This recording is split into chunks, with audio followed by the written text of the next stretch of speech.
Hey everyone, welcome to the Natural Birth Show. I'm your host, Rachel. I'm a doula and childbirth educator on a mission to just teach you all about birth and your options and how to be empowered. Today's video is a little bit different. This is your trigger warning because Amanda shares the story of her natural miscarriage at 10 weeks gestation.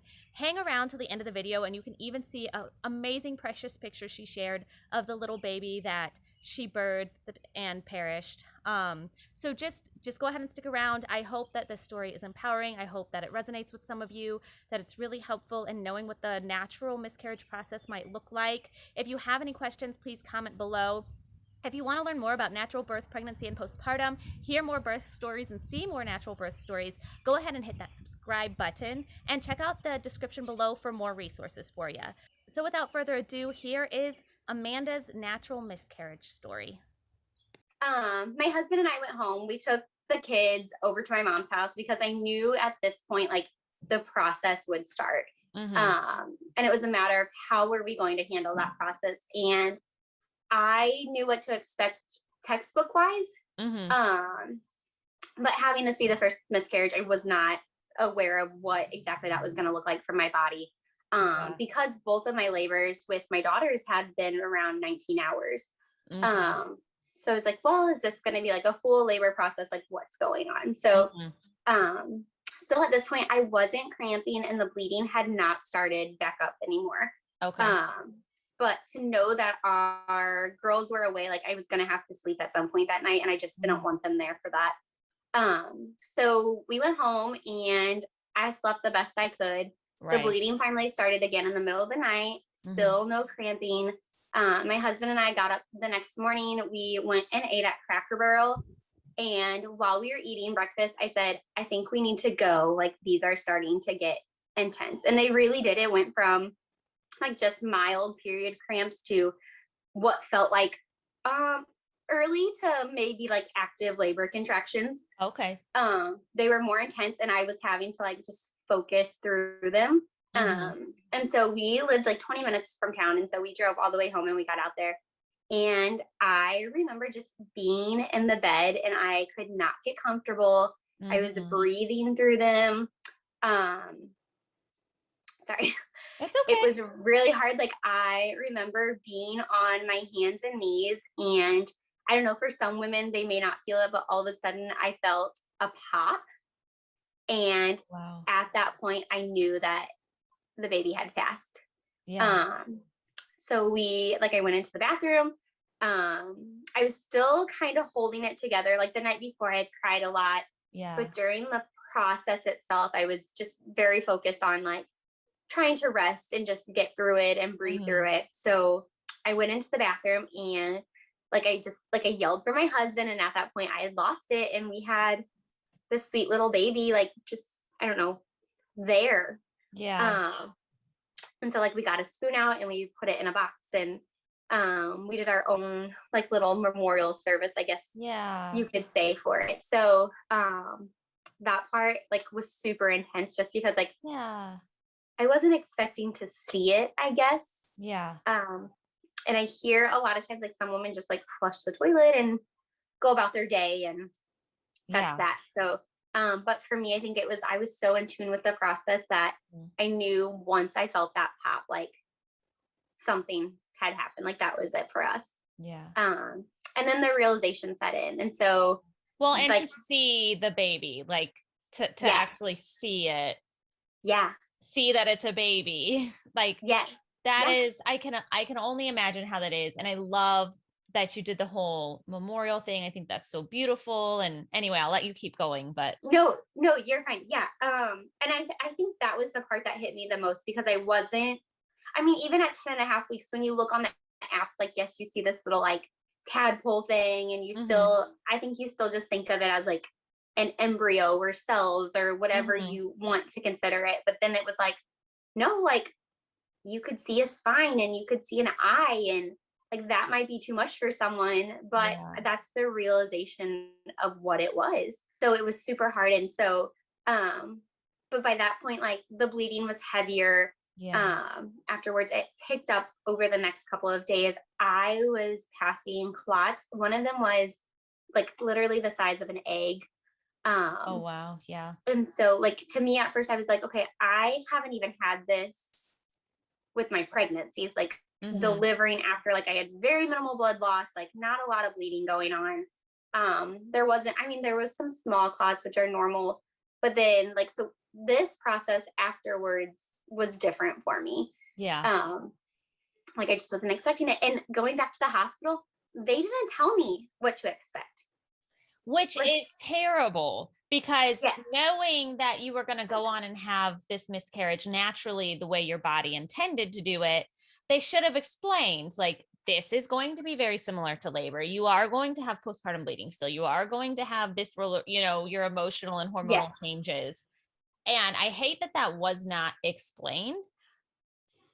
And it's so important. And I think, and honestly, I don't really know, and maybe you know better than I do, but with the DNC, well, with the pill that you can take, the side attack, you have the hmm, same type of thing, right? Because it's still a natural labor, it's just an induced yes. labor. So that I would imagine is still the same process. Is a DNC, do you still have, I would assume you still have the postpartum bleeding and stuff like that too?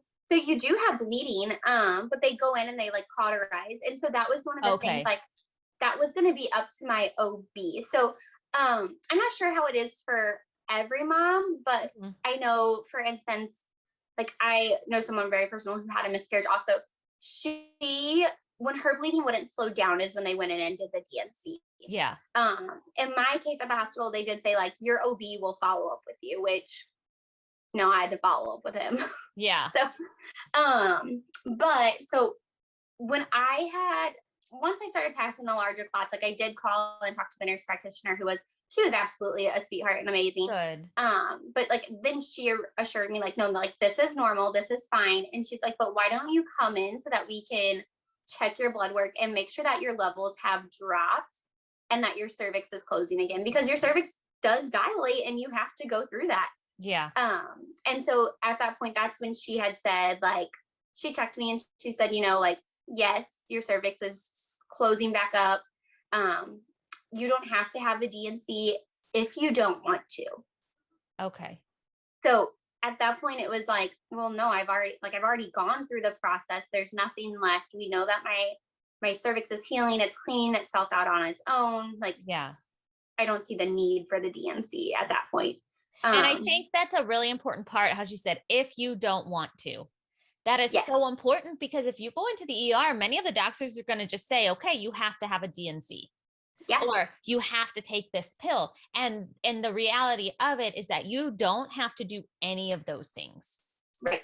You Right. just have to let your body go through the process. Now, if you want to do those things, you have them as an option. Yeah. But as we've kind of already addressed, most people tend to process a little bit better when they actually go through the process. It is obviously a little more work and a little bit harder from what you've Yeah. explained. It is going through labor and you don't have that beautiful reward of holding, you do get to see your baby and hold your baby, but they're not there with you. And that's really sad. And that's Right. really hard, but Yeah. it helps you to still process everything emotionally. And I think it helps your body, like at a physical level, to process and recover better. Right. Because I mean, and if you think about it as like a labor to full term that, has a healthy baby and you get that reward at the end, like we're not offering or making moms go through a DNC for that postpartum bleeding, or, Right. we're not like, oh, you have to have this done after you have a baby. So that was the fact that she was very understanding and let me, I don't know, maybe she understood that I was a doula and a nurse. I don't know. Maybe. But she very was understanding. And so she's like, your bleeding will stay for, the next couple of weeks. And it did. It lasted about 3 weeks. Which is And it, normal, like yeah, yeah, for any, birth. yeah. And I was still nursing my second. And so I feel like that maybe helped kind of speed up their process too, because, Okay. Yeah. as we're nursing, we're helping that uterus contract back down. But, Of course. so, that first one was hard, and Mhm. it literally emotionally hit me like a ton of bricks. Yeah. It's just, I wasn't expecting. I mean, I had 2 healthy pregnancies, Yeah. and then all of a sudden, like this one that was it. It was done. Yeah. Um, so I think that's hard sometimes too, because we're like, okay, so the rate is what, 1 in 3. pregnancies will end in a miscarriage, but I already had 2 healthy ones. So Right. I wasn't expecting that. And then I mean that statistic probably could have changed. I don't know. Don't quote me on that one.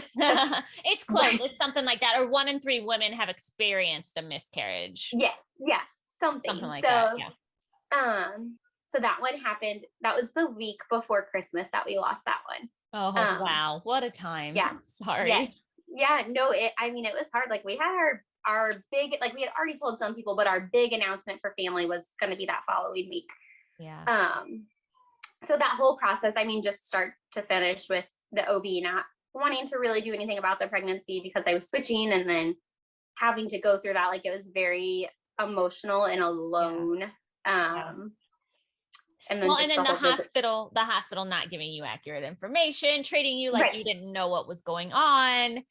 You know, I can see how that's very isolating, and you do feel alone. Yeah. And I think a part of me, like, I wasn't disappointed so much, I guess, in the fact that they didn't tell me what was going on, like what would happen. But the fact that what if it was a mom who wasn't a doula or who wasn't a nurse? Like that was something I kept thinking about too. Like, this mom is going to go home and not know what to expect. And so, and maybe that's why so many end up with the DNC, is because like, that's just what's thrown out them. Like, hey, like talk to your OB, and then your OB is going to want to go in and do a DNC. And they don't realize like, you can do this at home.